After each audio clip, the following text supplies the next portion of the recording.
했어. Setelah penyerang itu pergi, Rayeong tampak sangat syok dan ketakutan. Ia bahkan sampai mengambil kantong untuk membantu pernapasannya.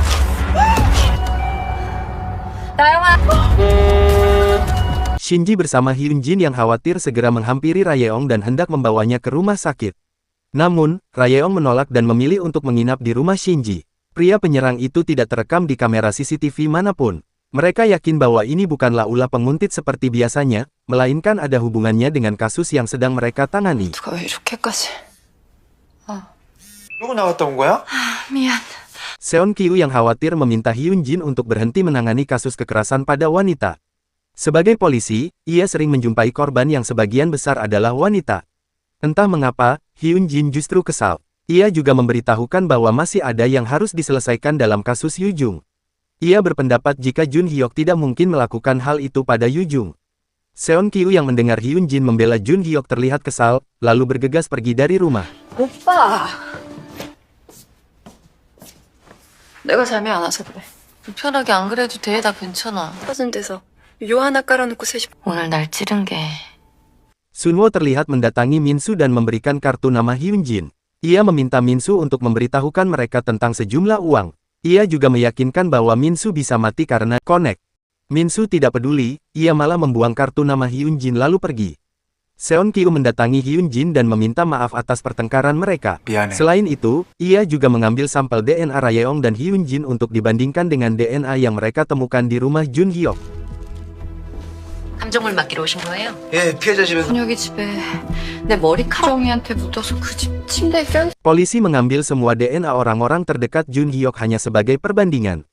Rayeong kemudian menemui staf forensik bernama Yun Hee. Yun Hee berulang kali menemui Rayeong untuk mengurus masalah perceraiannya. Namun, Rayeong menolak karena ia hanya menangani kasus kekerasan pada wanita. DNA 채취를 갔다고? Sementara itu, Shin Jae pergi ke kantor Baek Taeju, dan mengatakan jika ia menolak menjadi mitranya. Dan Shin Jae juga memperingatinya untuk tidak masuk ke dalam perangkap ibunya. 전 남편들은 잘 지내요? 저 연말 레이더에 들지 않게. 말했지 않니? 난 원하는 걸. 이제 만족하세요. 아무리 봐도 전 우리 사무실... Yun Hee memberitahukan bahwa tekadnya untuk bercerai telah bulat. Ia juga memberitahu bahwa suaminya adalah seorang jaksa yang masih aktif. Rayeong meyakinkan bahwa ia bisa memberikan apapun yang menjadi hak Yun Hee. Sebagai gantinya, Yun Hee harus merusak sampel DNA yang telah dibawa Seon Kyu. Ia tidak ingin mereka tahu jika seseorang sempat berada di rumah Jun Hyuk karena itu bisa membuat Hyun Jin dicurigai.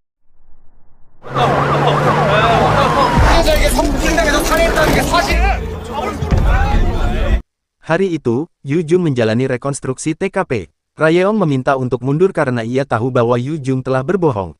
Rayeong juga menunjukkan ponsel Yu Jung yang ia bawa hingga membuat Yu Jung terkejut. Rayeong juga menunjukkan foto pria bermasker yang terpantul di patung itu. Ia juga memberitahukan bahwa ia sudah tahu tentang The Connect. 선택은 네 몫이야. 준비 끝났어요. 시작할게요. 거실로 갔어. Yu Jung mulai menunjukkan bagaimana ia menusuk Jun Hyuk. Namun, Yu Jung malah menangis dan mengaku tidak bisa melakukannya lagi. Ia bahkan berkata bahwa bukan dia pelakunya. Orang-orang itulah yang telah menyuruhnya.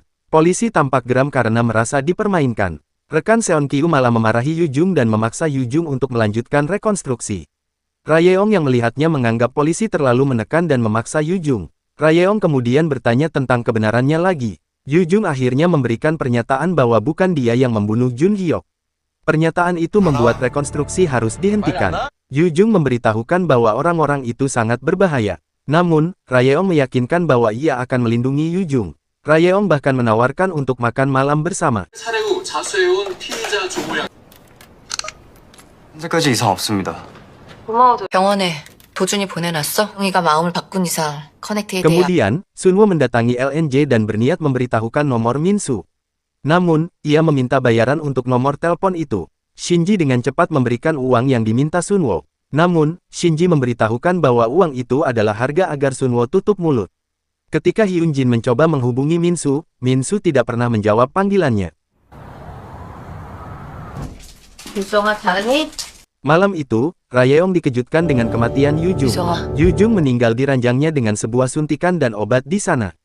Setelah rekonstruksi TKP, Rayeong meminta Do Jun untuk mengawasi semua orang yang masuk ke dalam kamar Yu Jung. Namun, menurut Do Jun, hanya anak dokter dan staf rumah sakit yang masuk. Seon Kyu menemukan rekaman CCTV saat Yu Jung pergi ke ruang obat. Obat yang hilang sama dengan obat yang ditemukan di ranjang Yu Jung. Seon Kyu yakin, sepertinya kejadian rekonstruksi itu membuat Yu Jung sangat tertekan hingga memutuskan untuk bunuh diri. 이곳은 숨진 피해자 된 피의자 조모 양이 스스로 목숨을 끊은 것으로 전해졌습니다. 병원입니다. 조모 양은 오늘 오후 그에 따른 심리적 압박.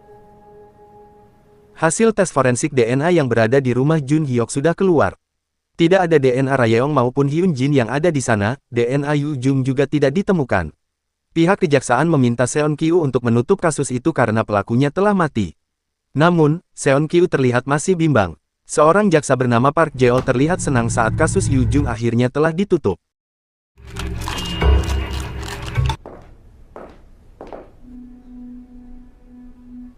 미안해요.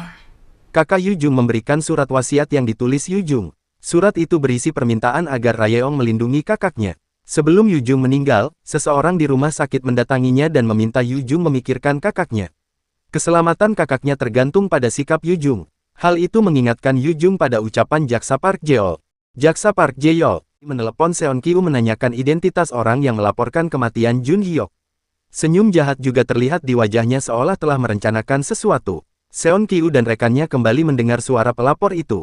Seon Kyu meminta untuk diulang beberapa kali seolah Seon Kyu mengenali suara itu. 내 이것들 지옥 해오도록 만들면 돼.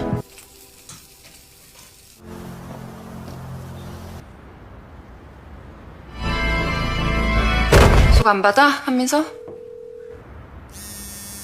Rayeong kembali tampil di televisi.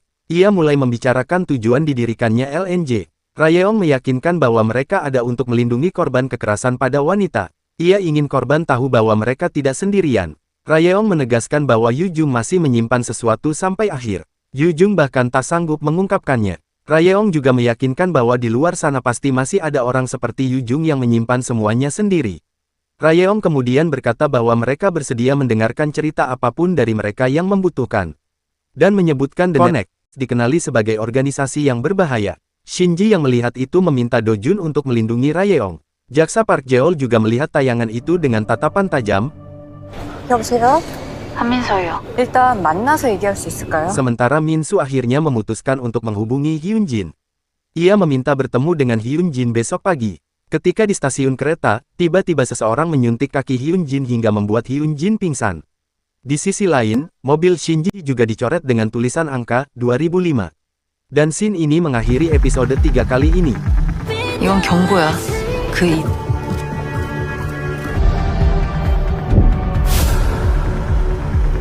지금 이 방송을 보고 계시다면